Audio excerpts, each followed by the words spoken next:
Bismillahirrahmanirrahim. Rabbi shrah li sadri wa yassir li amri wahlul 'uqdatam min lisani yafqahu qawli. Assalamualaikum warahmatullahi wabarakatuh. Yang kami hormati Bapak Kepala Sekolah, Bapak Haji Ahmad Subidi, SAG MPD, Bapak Ibu Guru dan karyawan yang kami hormati, pada kesempatan ini kami mengucapkan terima kasih atas waktunya untuk sosialisasi. Ini adalah salah satu tugas kami di modul 1 aksi nyata untuk melaksanakan sosialisasi untuk kepada Bapak Ibu Guru di sekolah masing-masing. Pada pelaksanaan ini, filosofi pendidikan nasional Ki Hajar Dewantara dan budaya positif, guru penggerak angkatan keempat Kota Surakarta, SMP Muhammadiyah 1 Surakarta. Sebagai pematik saja Bapak Ibu, silakan untuk melihat video sementara waktu.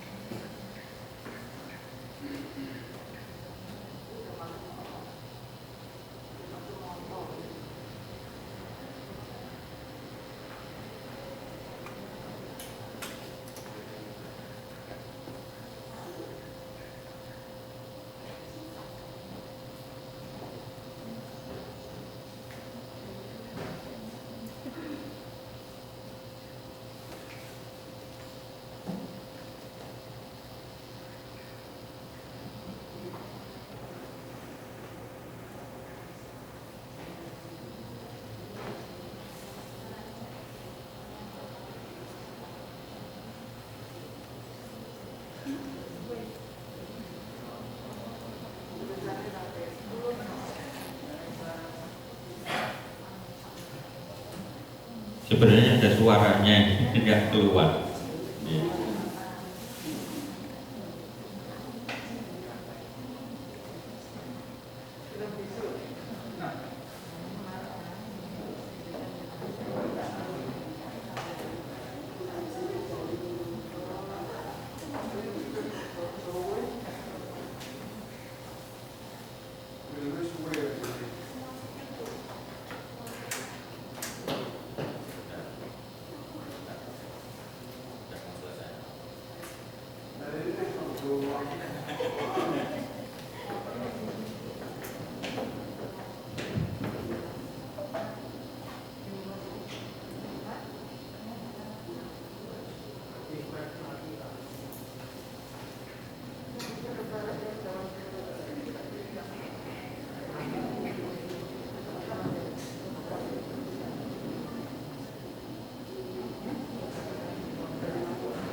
Ya, ini adalah sejarah Ki Hajar Dewantara dalam membuat taman siswa di tahun 1922 dan sebelumnya tahun 1912 diawali dari RK Kartini. Sebenarnya kalau menurut sejarah, sebenarnya Kiai Haji Ahmad Dahlan lah yang sebenarnya lebih awal di tahun 1911 untuk membuat sekolah-sekolah formal yang bercirikan Islami.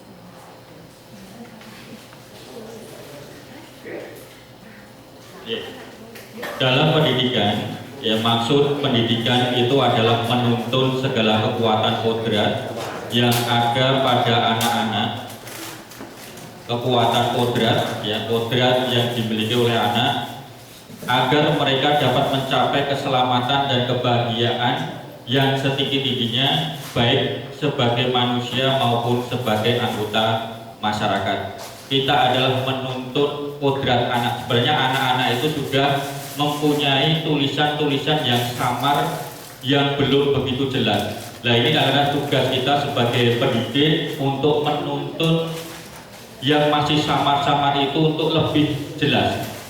Maka kalau ada bakat minat anak, ya, maka kita memperjelas bakat yang dimiliki oleh anak-anak tersebut. Kita bandingkan dengan apa yang sudah kita alami selama ini. Mungkin saya juga korban dari salah satu itu. Ya, ini perbandingannya dengan Kiai Haji Ki Hajar Dewantoro. Maksud pendidikan itu adalah mengajar segala materi pembelajaran.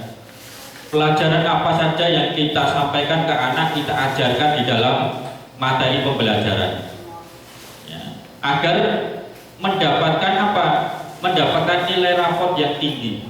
Kadang-kadang kita sebagai orang tua, anak saya, pada anak saya ya lihat hasilnya dari raport, mendapatkan hasil raport yang tinggi dan jadi juara kelas, yang dapat mendapatkan prestasi lomba.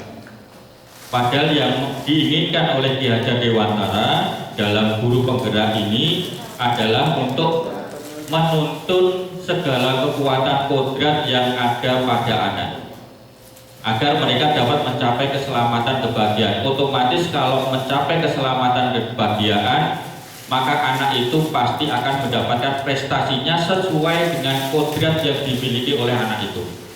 Maka kita tidak heran anak-anak kita yang maaf seringkali masuk keluar BP, ternyata setelah lulus di SMP Muhammadiyah 1 rata-rata banyak jadi pengusaha, berhasil dalam sukses. Karena apa? Kita dalam menuntun kodrat ini sudah mencapai pada keselamatan dan kebahagiaan. Nah, fokus perhatian apakah kita dalam prestasi yang kita cari atau pencapaian kodrat itu tadi. Kalau yang kita inginkan adalah nilai yang tinggi, prestasi, raport dengan nilai yang baik, mendapatkan peringkat yang baik, belum tentu anak itu akan mencapai pencapaian kodrat. Tetapi kalau kita berusaha untuk pencapaian kodrat, ya, yang dimiliki oleh anak, insya Allah nanti di masa yang akan datang akan mendapatkan prestasinya. Tentunya bagaimana kita untuk menuntun kodrat itu. Kodrat yang dimiliki oleh anak itu ada dua macam Bapak Ibu, yaitu kodrat alam dan kodrat zaman. Kodrat alam berkaitan dengan sifat, ya, sifat yang dimiliki oleh anak, karakter yang dimiliki oleh anak, dan bentuk lingkungan di mana ia berada. Ya. Sedangkan kodrat zaman berkaitan dengan isi dan irama. Ya, melihat kondisi sekarang, otomatis kodrat zaman pendidikan global menekankan pada kemampuan anak untuk memiliki keterampilan abad 21. Otomatis kita dituntut untuk mengajarkan pada anak sesuai kodrat zaman, karena sekarang zamannya zaman IT. Otomatis kita juga harus mengikuti teknologi. Kita sebagai pendidik, ya, diibaratkan dalam guru penggerak itu selalu diulang-ulang bahwa kita sebagai pendidik bagaikan petani atau tukang kebun, ya. Dengan biji, ya, biji tumbuhan itu sebagai anak didik kita, ya. Maka kita tidak kadang-kadang merasakan bahwa input yang masuk ke sekolah kita itu bagaikan biji tumbuhan ini tadi, ya. Biji padi, baik itu unggul ataupun tidak unggul, berkualitas baik ataupun tidak berkualitas baik, jika kita sebagai pendidik dalam, ya, mengolah, ya padi di sawah, kita mengolah tanahnya, pengairannya, sinar mataharinya dengan cara yang baik, otomatis nanti hasilnya juga akan berkualitas baik. Inilah yang selalu diulang-ulang dalam modul 1.1, 1.2, 1.3 sampai 1.4, selalu diulang-ulang bahwa pendidik itu bagaikan seorang petani atau seorang tukang kebun, ya. Kebun jagung, kita menanam jagung tidak bisa kita upayakan untuk berhasil padi atau berhasil buah-buahan, tetapi kita bisa dengan jagung yang tentunya berkualitas tidak baik, dengan kita tekun untuk dalam pengawasan, pengairan, penyinaran, otomatis nanti akan menjadikan jagung yang lebih unggul. Maka kalau kita sebagai pendidik di SMP Muhammadiyah 1, outputnya apa saja sebenarnya sama. Bagaimana kita untuk tekun dalam mengolah siswa itu untuk menuntun sesuai dengan kodrat beliau. Ya, sebenarnya kebutuhan dasar manusia itu, ya, kalau kita konsentrasi pada anak itu pengennya survive, ya, otomatis dia butuh cinta kasih, ya, diterima, anak-anaknya butuh diterima. Sekolah di SMP Muhammadiyah 1 inginnya dia diterima di sini, nyaman di sini, dicintai, tidak sekedar bapak ibu guru dalam mengajar, ya, otomatis nyaman di dalam kelas. Anak itu juga butuh kekuasaan, penguasaan, ya, maka tidak heran kalau pada masa-masa anak-anak kadang ada yang malah, kadang ada yang mengambil, meminjam dengan paksa karena dia punya sifat penguasaan, berkuasa. Ya, bagaimana kita sebagai seorang petani untuk menuntut kodrat ini untuk lebih baik, butuh kesenangan, ya. Anak-anak pasti butuh kesenangan, dalam pembelajaran juga butuh kesenangan, butuh kebebasan, ya. Dalam kebutuhan dasar manusia ini yang dimiliki, yang ada pada anak, ya, kita untuk mengolahnya, untuk meyakinkan anak-anak itu untuk menyadari, ya, sehingga bisa memposisikan akhirnya nanti akan mendapatkan keselamatan dan kebahagiaan di masa yang akan datang. Ya, kita juga mengenal kata merdeka belajar. Ya, di mobil saya di belakang kap mobil itu, di ban itu ada merdeka belajar. Ya. Menurut Ki Hajar Dewantara, merdeka di sini artinya tidak hanya terlepas dari perintah. Di dalam kelas tidak mungkin anak itu akan bebas seenaknya saja, terlepas dari perintah kita sebagai seorang pendidik, seorang pengajar. Akan tetapi yang kita inginkan atau yang diinginkan oleh Ki Hajar Dewantara itu cakap buat memerintah diri sendiri. Ya. Maka juga ada mengenal guru, kita juga butuh kemerdekaan, merdeka untuk guru. Maka kemarin Ustadz Yusuf memberikan kata merdeka. Ya, dalam artian di sini cakap buat memerintah diri sendiri. Sehingga tidak harus menunggu dari Pak Ahmad Sukidi dalam mengambil keputusan, tetapi dengan cakapnya ini otomatis akan mendapatkan kepercayaan dari Bapak Ahmad Sukidi dalam pelaksanaan tugas sehari-hari. Ya, kita cakap sebagai guru di dalam kelas bagaimana kita mengajar, ya, kalau berulang kali di tepat waktu pagi hari, ya, otomatis kita menempatkan diri kita cakap untuk memerintah diri kita sendiri. Otomatis dengan semua ini, ya, otomatis akan kemerdekaan itu akan terwujud dan tercapai. Ya.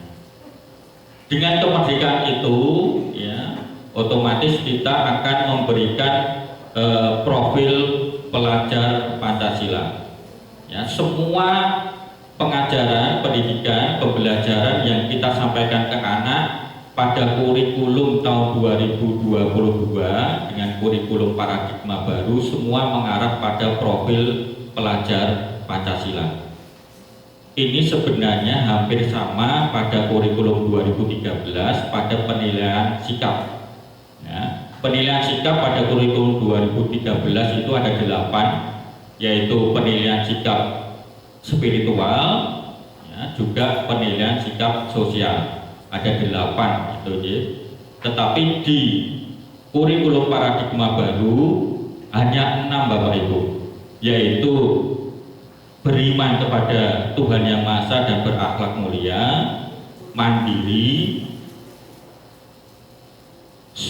kreatif, bergotong royong, bernalar kritis, dan berkebinekaan global. Ini yang belum kita pahami tentang kebinekaan global.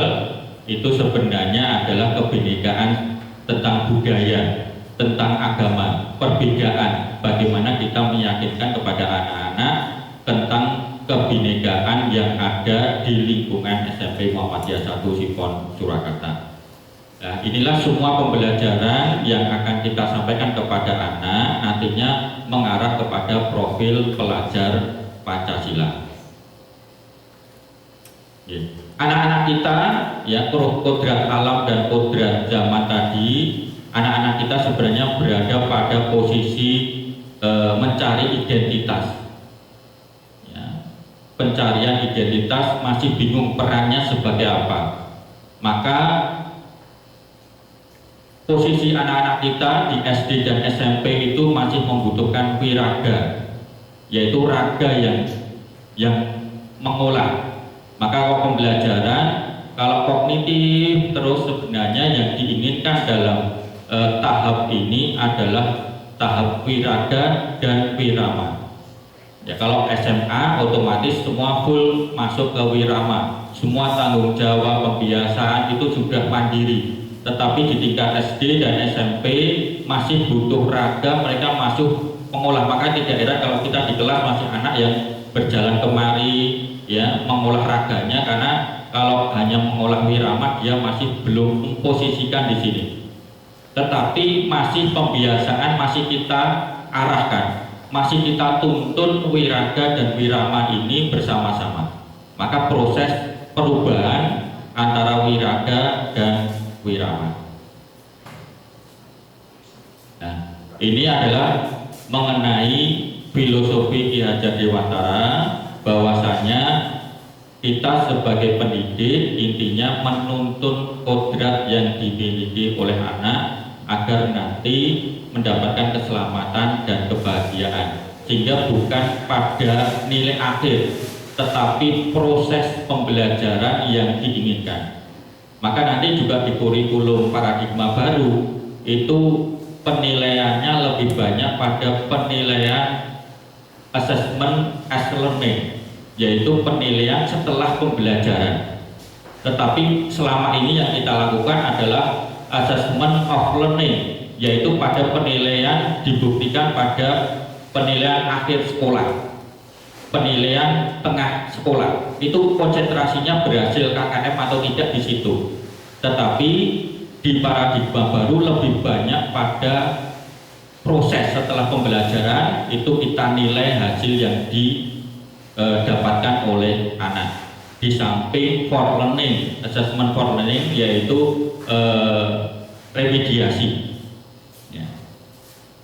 Dan nanti di paradigma baru tidak ada KKM Bapak Ibu, sehingga semua ketuntasan mengarah pada tujuan pembelajaran tadi, profil pelajar Pancasila diserahkan kepada Bapak Ibu guru semuanya. Ya, kita tunggu untuk kurikulum paradigma baru. Kita masuk ke materi modul 1.4 Bapak Ibu. Di samping nanti saat modul 1.3 juga kami sampaikan, yaitu mengenai budaya positif di sekolah, membentuk karakter murid, guru, dan visi misi sekolah. Ternyata dalam calon guru penggerak selama 9 bulan, saya pikir di awal itu juga mengenai pembelajaran. Tetapi yang diarahkan, yang dipelajari tidak sekedar pembelajaran, tetapi juga masalah visi sekolah, peran kita sebagai calon guru penggerak, sampai ke budaya positif, mengajak lingkungan sekolah, ekosistem sekolah untuk berbudaya positif.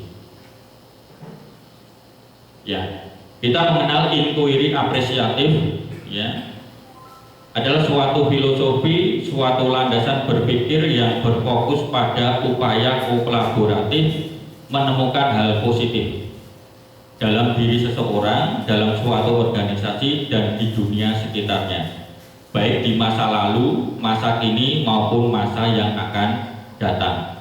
Yaitu yang diinginkan adalah kekuatan-kekuatan positif saja yang diambil. Ya, jika kalau kita pelaksanaan PPDB, ya, maka kita harus mencari kekuatan positif yang ada yang pada diri kita, sehingga akan mendapatkan maksimal sesuai dengan tujuan dari PPDB tersebut. ya, dalam diri seseorang, dalam diri suatu organisasi dan dunia di sekitarnya. Ya. Maka tugas kepemimpinan kita sebagai pemimpin pembelajar menciptakan keselarasan kekuatan, yaitu kekuatan positif dengan cara membuat kelemahan suatu sistem menjadi tidak relevan, sehingga mengecampingkan, ya, menjauhkan, menghindarkan yang sifatnya melemahkan. Yang kita ambil adalah kekuatan-kekuatan positif yang ada pada diri kita, organisasi maupun lingkungan. Sehingga kalau kita mengenal berpikir positif, ya tentunya kita mencari kekuatan itu yang bernilai positif, bukan mencari yang sifatnya melemahkan. Ya, sehingga nanti membentuk prakarsa perubahan, semua berpihak pada murid, sehingga nanti mendapatkan well-being murid, sehingga akan mencapai tujuan pembelajaran, yaitu keselamatan dan kebahagiaan. Ya, untuk input apresiatif kita juga mengenal mengenai bagja. Maaf Bapak Ibu, maaf Bapak Kepala Sekolah, Pak Haji Ahmad Fikri, ya. Sekolah itu mempunyai mimpi MBS, mempunyai mimpi KKO. Itu prosesnya ada di sini, digali mimpi ini.